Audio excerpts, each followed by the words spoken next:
September 8th, 2 Corinthians chapter 10, verse 1st until 18th. Now I, Paul, myself beseech you by the meekness and gentleness of Christ, who in presence am base among you, but being absent am bold toward you. But I beseech you that I may not be bold when I am present with that confidence wherewith I think to be bold against some, which think for of us as if we walked according to the flesh. For though we walk in the flesh, we do not war after the flesh.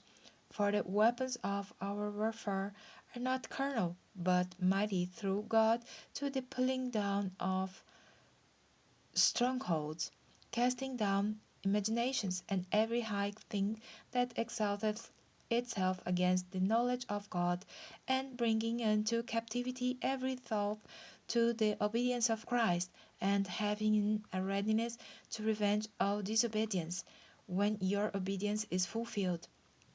You look on things after the outward appearance.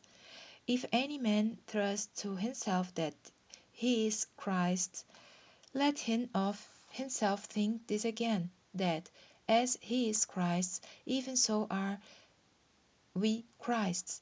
For though I should boast somewhat more of our authority, which the Lord hath given us for edification, and not for your destruction, I should not be ashamed, that I may not sin, as if I would terrify you by letters.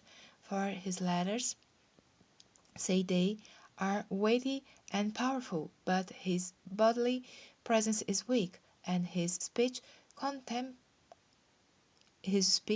contemptible.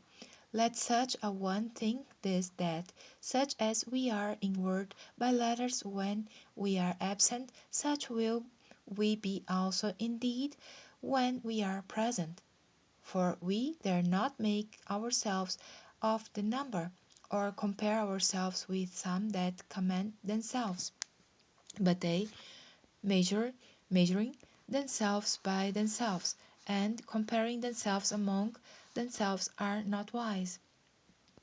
But we will not boast of things without our measure, but according to the measure of the rule which God hath distributed to us, a measure to which even unto you. For we stretch not ourselves beyond our measure, as though we reached not unto you. For we are come as far as to you also in preaching the gospel of Christ, not boasting of things without our measure, that is, of other men's labors, but having hope when your faith is increased, that we shall be enlarged by you according to our rule abundantly, to preach the gospel in the regions beyond you, and not to boast in another man's line of things made ready to our hand. But he that glorieth, let him glory in the Lord. For not he that commendeth himself is approved, but whom that Lord commendeth.